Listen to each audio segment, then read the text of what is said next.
एक जो महत्वपूर्ण बात ईवीएम श्रीवास्तव इस समय ये आ रही है, जो टारगेट भारत ने चुने, सरगोधा में पाकिस्तान को मारना, जेकबाबाद में पाकिस्तान को मारना, ये एक तरह से वो संदेश देना था कि जहां आपके हथियार हो सकते हैं, जहां आपकी टेक्नोलॉजी हो सकती है, जहां आपके F-16 लड़ाकू विमान हो सकते हैं, जहां आपके JF-17 थंडर्स हो सकते हैं, हम वहां मारेंगे। तो क्या इससे पश्चिमी देश घबरा गए? ये जिस तरह श्वेता ने पूछा है, बहुत महत्वपूर्ण सवाल है।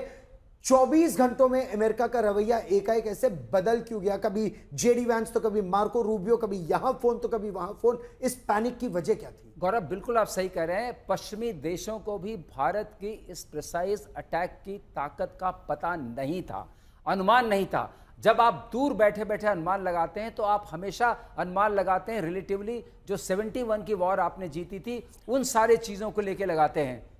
आपने देखा होगा गौरव कि जब भी हम लोग किसी चीज़ में आगे बढ़ते हैं, अब हमने प्रमाण दिया, प्रत्यक्षम किम प्रमाणम, हमने प्रमाण दिया कि हम सटीक हमला कर सकते हैं, आपके एयर बेसिस में अपनी इच्छा अनुसार घुस सकते हैं। और उनको यह विश्वास रहा होगा कि जो S-300 के जो कन्वर्टेड वर्जन SQ-9 है एयर डिफेंस सिस्टम, वो रोक लेगा, नहीं रोक पाया। उनको विश्वास था कि PL-15 आकर के हर्ट करेगा, देयर बी म्यूचुअलिटी। वो चाहते थे दोनों लोग आपस में संधि करें। आपस में संधि तभी होती है जब दोनों बराबरी पर हों। यहां एक का पल्ला बहुत भारी हो रहा था और दूसरे का पल्ला झुक गया था। ये भी अपने आप में बाहर से लोग आते हैं। आपने सड़क की स्ट्रीट फाइट में भी देखा होगा, अगर कोई ज्यादा पिट रहा होता है तो सामने से गुजरता हुआ आदमी कहता है लड़ाई बंद करो। ये उस वाली तरह की एक स्थिति आपको अगर सर, इसलिए मैं इस चीज को यहां पर लाना चाहती हूं कि लोग इस बात को लेकर नाराज हैं कि अमेरिका क्यों बीच में आया। अब अगर वाकई परमाणु वाला यहां पर एंगल आ जाता है तो मुझे लगता है कि केवल दो देशों के बीच की बात नहीं होती है, या मानवता पर एक बहुत बड़ा, मतलब कहने के लिए आसान होता है कि परमाणु युद्ध, पर परमाणु युद्ध में किसी का हित नहीं होता है। लेकिन एक और चीज जनरल कुलकर्णी, ये थ्योरीज आपने भी सुनी होंगी, तुर्की, परमाणु क्षमता और पाकिस्तान, क्या ये एंगल आपको समझ में आ रहा है? क्या ये भी हो सकता है जो वर्ल्ड, जो पूरा ऑर्डर है, वो न चाहे कि एक और परमाणु इक्विप्ड ऐसा देश जो ऐसे भी मौकों पर ऐसे देश की मदद कर जाता है? कोई शक नहीं श्वेता जी, तुर्की का रोल भी इसमें शामिल है, इसमें कोई शक नहीं। और तुर्की को मद्देनजर जब हम बात करते हैं, जिस प्रकार से तुर्की ने ड्रोन्स भेजे, और जब ड्रोन्स भेजे तुर्की ने, उसके बाद जो हरकत हुई, तुर्की ने सोचा कि किसी न किसी प्रकार से जो क्या कहूँगा, जो लीडरशिप है, पाकिस्तान तुर्की के लीडरशिप को लेकर के बहुत अग्रसर है बनिस्बत सऊदी अरेबिया या फिर ईरान। तो इसको मद्देनजर रखते हुए मुझे लगता है कहीं ना कहीं पाकिस्तान जानता है, और पाकिस्तान को अपनी औकात का अब एहसास हुआ है। नहीं, भारत एक तस्वीर जो हम लोग देख रहे हैं लगातार, जो भारत सरकार ने अभी रिलीज की है औपचारिक तौर पर, जिस तरह से भारत ने तमाम मिलिट्री स्टेशंस पर, एयर बेसिस पर नुकसान पहुंचाया, क्या एवीएम श्रीवास्तव आपकी दृष्टि में, ये देखिए ना, हैंगर को डिस्ट्रॉय करना, कमांड एंड कंट्रोल स्ट्रक्चर को डिस्ट्रॉय करना, एटीसी को डिस्ट्रॉय करना, रनवे को डिस्ट्रॉय करना, देखिए ना, रनवे के बीचों बीच सरगोधा में आपने डिस्ट्रॉय कर दिया है, जेकबाबाद में प्रिसिशन स्ट्राइक जो किया है, क्या इससे पाकिस्तान उस थ्रेशोल्ड पर पहुंच सकता है? ये तो आप सोचिए ना, पाकिस्तान की एक तरह से नाक ही नहीं गर्दन काट दी है अपने। ये आप बिल्कुल ठीक कह रहे हैं गौरव। इस तरह का अटैक जहां आपका कंट्रोल सेंटर खत्म हो जाए, जहां आपका रनवे खत्म हो जाए, नेविगेशनल एड्स, आपने एटीसी की बात की, इसका मतलब नेविगेशनल एड्स खत्म हो गए, जहां आपके हैंगर में रखे हुए सारे इक्विपमेंट खत्म हो गए, रेडार चले गए, आपके रेडार तक चले गए। अब वो एयरफील्ड को दोबारा आने में पूरा समय चाहिए, वो नहीं खड़ी हो सकती। रनवे में क्रेटरिंग हो जाएगी तो उसको क्विक सैंड से हम लोग फिल कर सकते हैं, वो 12-14 घंटे में वो ऑपरेशनल हो सकता है, मगर ये डैमेज रिप्लेस नहीं किया सकता। ये बात बिल्कुल साफ है कि एयरपोर्ट को कंप्लीटली डिमोलिश कर दिया। मैं आपको बताता हूं गौरव, पूरे उस अनुभव के साथ, कि ये समझ कि हम भारतीय वायुसेना ऐसा कर सकती है, ये शायद वेस्टर्न पावर्स में भी नहीं थी। उन्होंने सोचा जो गोलाबारी होगी, जिस तरह के अस्त्र शस्त्र गिरेंगे, उसमें ऐसा डैमेज होगा जो रिकवरेबल होगा। ये डैमेज रिकवरेबल नहीं है with in the time span of the war. मगर अब एक सवाल उठता है कि हमारे, पहला सवाल है कि जब हम गए थे, हमने 9 जो ठिकाने हैं उन पर अटैक किया था, हमारा सिलेक्शन ऑफ एम एंड गोल क्या था, मिलिट्री उस पर ऑपरेट करती है। वो ये था कि हम जो आतंक के आका हैं उनको डिस्ट्रॉय करेंगे, उनको मैसेज देंगे, उनके घर में घुस के मारेंगे कि तुम अगर सरहद के पार भी रहते हो सेफ नहीं हो। ये मैसेज हमने दिया। अगर मान लीजिए हाइपोथेटिकली उसके बाद हमारे पास पाकिस्तान कोई रिटेलिएशन अपनी बेवकूफी में नहीं करता, तो क्या हम रुक नहीं जाते? क्या हमारा वॉर एम ये था कि हम पाकिस्तान को मिटा दें इस वक्त? नहीं, हमारा वॉर एम ये था कि हम पाकिस्तान की कॉम्प्लिसिटी को सामने लाएं कि यहां पर स्टेट और टेररिज्म आर टुगेदर। वो हम ले आए। उससे हमें फायदा क्या मिलता है कि अगर कोई अब अटैक होता है तो वो एक्ट ऑफ वॉर माना जाएगा। जो कहा जा रहा है वो यूएन चार्टर में ही है। अगर कोई स्टेट कॉम्प्लिसिट है टेररिज्म में, तो अगर वो टेररिस्ट एक्टिविटी करती है तो उसको माना जाएगा कि ये एक्ट ऑफ वॉर है। ढूंढ के तो पाकिस्तान ने भी बड़े अच्छे टारगेट निकाले थे। अब उसकी किस्मत, उसके उपकरण, उसका तकनीकी नोहाव कि वो उन जगहों पर आक्रमण ही नहीं कर पाया, रास्ते में हमने ध्वस्त किया। और जैसे कि हमने शुरुआत में ही चर्चा की कि हमने ब्रह्मोस भी अपनी तरफ से फायर किया और उसके सारे प्रमाण हैं। इसके सारे प्रमाण यहां पर हैं और प्रमाण वहां भी हैं, पाकिस्तान में भी हैं। जिस तरीके से उसके पूरे ढांचे को हमने बर्बाद कर दिया और भय जो पैदा किया है आज पाकिस्तान। आपको भी लगता है कि मतलब पाकिस्तान ने भी अमेरिका के सामने वो परमाणु वाला, क्योंकि हम अपने दर्शकों के लिए भी हम चाहेंगे कि आप इसको एक्सप्लेन करें कि ऐसा परमाणु बम का मतलब ये नहीं होता है कि एक जगह पर है उस बम में आपने उसको आप उसका लॉन्च कर दे रहे हैं। पाकिस्तान को भी हो। उसके कई पूरा एक स्ट्रक्चर होता है जब परमाणु हमला आपको करना होता है या परमाणु बमों को। श्वेता कह रहा है मैं वही स्ट्रक्चर में आपका आप देखिए, परमाणु में जो नॉर्मल हमारी स्टोरेज फैसिलिटीज परमाणु बम के लिए होती हैं, क्योंकि वो बहुत खतरनाक होते हैं और अगर गलत हाथ में पड़ जाएं तो उनका बहुत दुरुपयोग हो सकता है। और मानवता के हित में कभी भी नहीं है कि कोई परमाणु बम कहीं भी चले। वो वेपन्स ऑफ वॉर नहीं है, वो वेपन्स ऑफ डिटरेंस है। इसलिए उनको हम हर जगह उनके फ्यूजेस को अलग रखते हैं, ज्योग्राफिकली भी अलग होते हैं, डिस्टेंस वाइज अलग होते हैं, सेफ जगह में। उनके जो रॉकेट मोटर्स हैं उनको अलग रखते हैं, जो उनका इलेक्ट्रॉनिक्स है उसको अलग रखते हैं, वॉर हेड को अलग रखते हैं। ये सारी चीज़ें फ्रैगमेंट तरीके से अलग रहती हैं। अगर आपके ऊपर कोई ऐसा आक्रमण होता है तो उन सबको मोबाइल करके लाना पड़ता है एक ऐसे हैंगर में जहां कहीं कोई घटना ना हो सके ऊपर से, क्योंकि वो हैंगर सेफ होना चाहिए। अगर अटैक होता भी तो नीचे नहीं, लेकिन उसमें जो फ्यूजेस होते हैं वो last minute at the time of loading to the weapon platform, चाहे वो लैंड प्लेटफॉर्म हो या एयर प्लेटफॉर्म हो, या उसमें लगाना पड़ता है। उनके पास दो हैं। भारत तो एक बहुत ही सभ्य देश है। पाकिस्तान के बारे में कहा जाता है कि वो एक कट्टर इस्लामिस्ट स्टेट है, जिसमें जनरल कोई जिहादी जनरल इंडिया टुडे के कवर मैगजीन पर कहा गया, मैगजीन के कवर को, कि वो जिहादी जनरल है।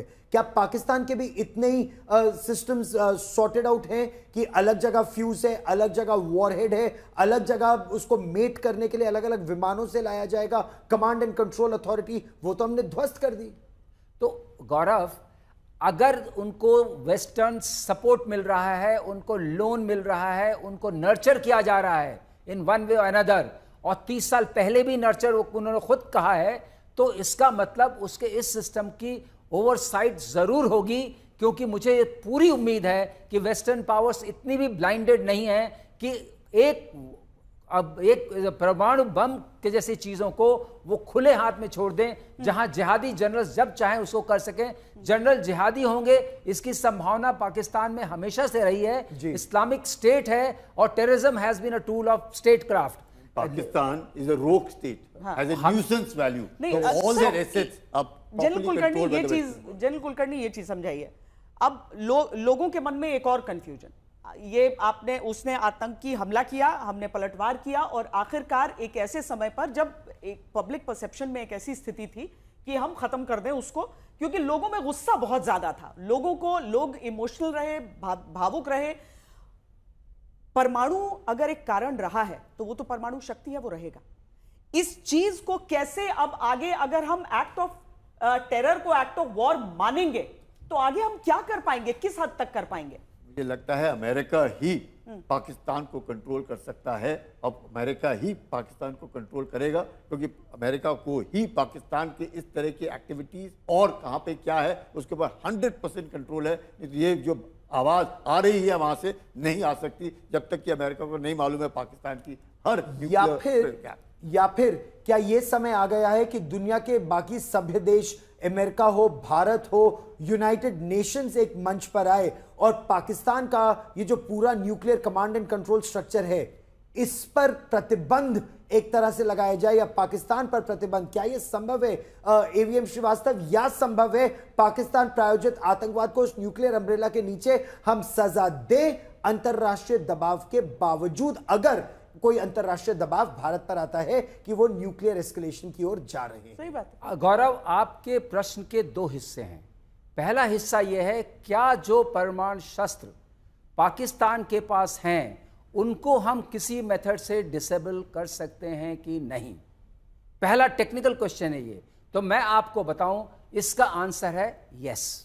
जो उनकी इलेक्ट्रॉनिक्स है, जो बाद में जब आप कैरी करेंगे वेपन प्लेटफॉर्म पे, वो उसको लॉन्च करेगी और उसको डेटोनेट करेगी, और जब टारगेट पे पहुंचेगी तब वो उसको टारगेट इंफॉर्मेशन देगी। ये जो सारी इलेक्ट्रॉनिक्स है, ये सारी की सारी इलेक्ट्रॉनिक्स जो है वो सारा सिस्टम बाहर से आया। पाकिस्तान ने अपने कोई भी चिप उसकी नहीं है, कोई भी उसके अंदर प्रोसेसर उसका नहीं है, और उसमें सॉफ्टवेयर होता है जिसको सरल शब्दों में हम कहें, जो इलेक्ट्रॉनिक जो हार्डवेयर है और सॉफ्टवेयर है दोनों इंपोर्टेड हैं।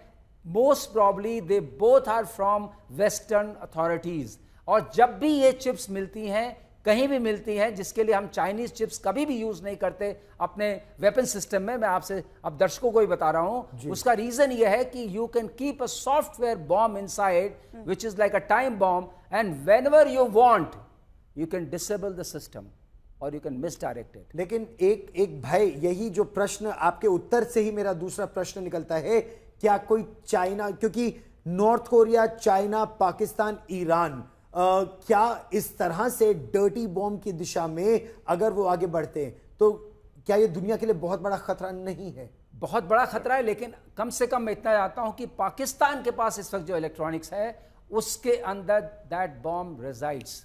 इसकी संभावना प्रबल ही नहीं, होनी ही चाहिए, क्योंकि ऐसा भी कोई जो इस तरह के इक्विपमेंट देता है वो इसको देखेगा, और वो प्रूफिंग मैकेनिज्म जिस तरीके से बॉम्ब, उनके जो परिणाम बम के वो हैं जन्मदाता, उस वक्त ये टेक्नोलॉजी इतनी क्योंकि पाकिस्तान का तो एक बार भी हाथ नहीं कांपा हथ के इस्तेमाल से पहले। हम जब हमारी तरफ से जो भी फायर किया जा रहा था वो पाकिस्तान की तरफ से आते हुए ड्रोन्स या उनकी मिसाइलों को निरस्त करने के लिए हो रहा था, वो हमारे शहरों को निशाना बनाने के लिए लग गए थे।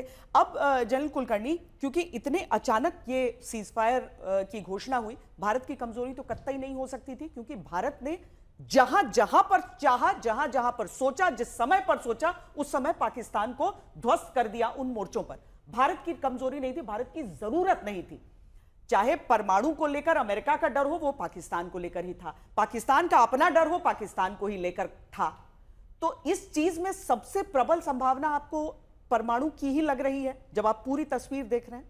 नहीं, मुझे लगता है कि जो stoppage of firing, not cease fire, stoppage of firing, क्योंकि पाकिस्तान घुटने टेक दिए बिकॉज उसके एयर एसेट्स बर्बाद हो गए। जब पाकिस्तान के एयर एसेट्स बर्बाद हो गए तब पाकिस्तान को लगा कि अब लड़ाई में टोटल एयर सुप्रीमेसी हो गई है भारत की, अब कुछ नहीं हो सकता है, इसीलिए पाकिस्तान ने घुटने टेक दिए।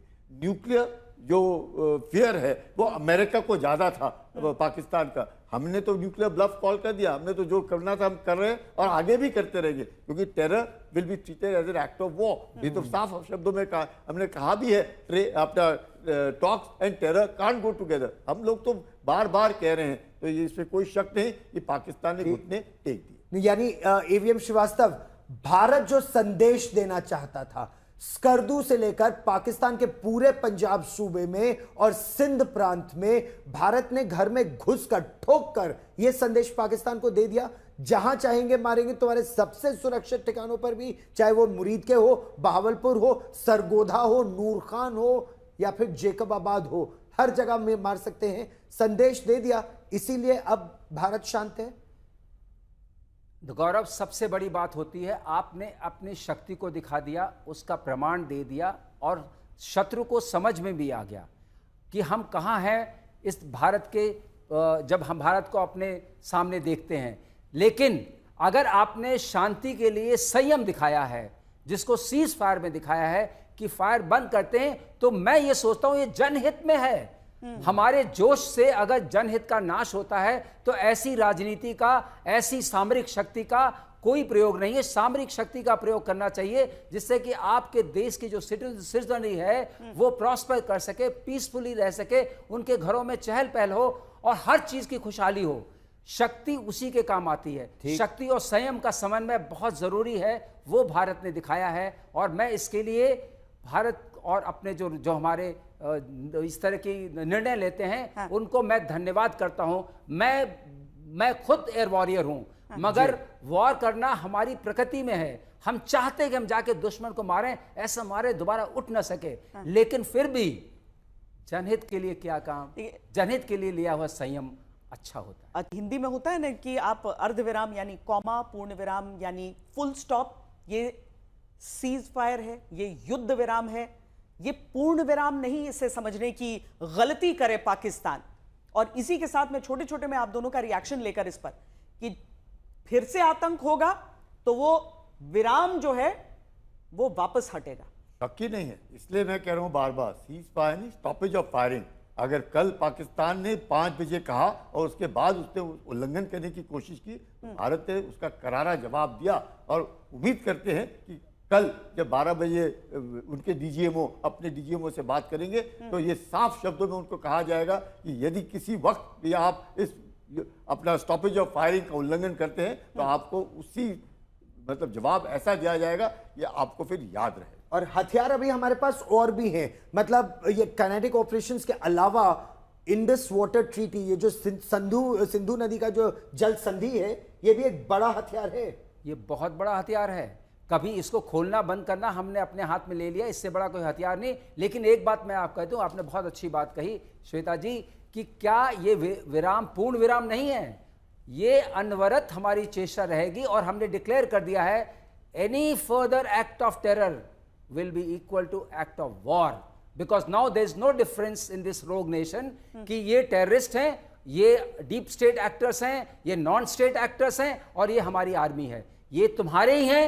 और अगर Pakistani army in the form of civilian uniform attack करती है तब भी हम करेंगे और उतना ही बदला लेंगे। और अब याद रखिएगा कि हमने बता दिया है कि ये जो न्यूक्लियर वाली बात है, अब हम तो नहीं मानेंगे, हम जाएंगे और मारेंगे अगर दोबारा किया तो ये क्या कारण हो सकता है सीज फायर का? सबके मन में जो सवाल और सब चर्चाओं में जो सवाल है उस पर जो अभी तक जो इनपुट्स आ रहे थे उस पर हम चर्चा कर रहे थे। बहुत बहुत धन्यवाद जनरल कुलकर्णी आपका, वाइस मार्शल श्रीवास्तव आपका भी बहुत धन्यवाद।